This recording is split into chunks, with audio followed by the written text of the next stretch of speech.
bienvenue. Aujourd'hui, on plonge dans un sujet fascinant, la psychologie des couleurs. On va explorer ça à partir d'extraits d'un manuscrit. Oui, un sujet passionnant et très vaste. On va voir comment les couleurs touchent nos émotions, notre corps, même notre perception du monde. Exactement. Et on va voir que ça va loin, ça influence nos relations, la culture, le marketing, c'est partout en fait. Tout à fait.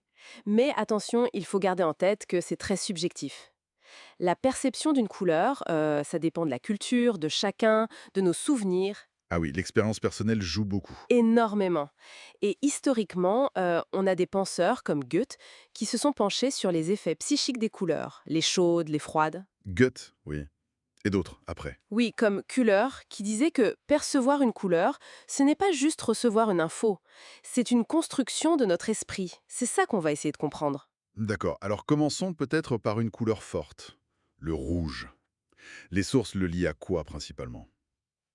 Ben, le rouge, c'est la passion, l'énergie, l'amour, oui, mais aussi l'inverse.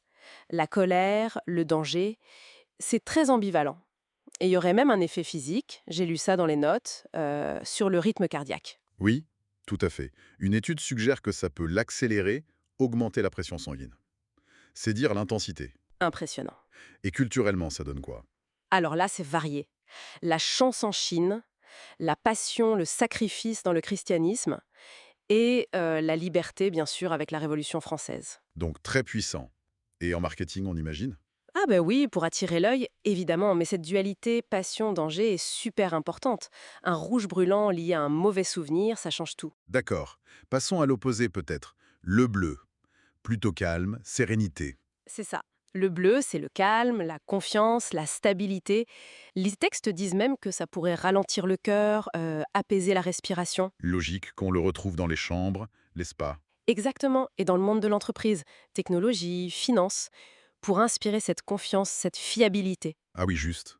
Et historiquement? Sagesse en Chine, loyauté en Grèce antique, c'est une couleur qui rassure, qui structure, moins dans l'émotion immédiate que le rouge. Intéressant. Et le vert? On pense tout de suite à la nature, non? Oui, nature, croissance, harmonie, santé, c'est très positif. Et il y a même une étude citée qui parle d'un effet sur la concentration et la mémoire. Ah oui, carrément. Concentration et mémoire? Oui, ça suggère un effet relaxant qui aide, moins de stress, meilleure concentration, d'où son utilisation pour les produits écologistes ou dans les écoles pour stimuler la créativité. Mais il y a aussi le vert de jalousie, non? Exactement, encore cette dualité. Aucune couleur n'est simple, quoi. Et le jaune pour finir ce petit tour. Joie, optimisme? C'est ça, joie, énergie, créativité. Ça stimule mentalement, ça améliore l'humeur. On le voit dans les espaces de travail créatifs. Pour booster l'innovation, l'enthousiasme. Voilà. Mais attention, les sources préviennent. Trop de jaune, ça peut devenir anxiogène. L'excès nuit, même pour la lumière. D'accord. Donc on a ces associations générales, mais vous disiez au début que l'histoire personnelle, la culture, ça change tout. Fondamentalement. Un noir vécu pendant un deuil n'aura pas le même impact qu'un noir choisi pour son élégance. Un rose lié à l'enfance.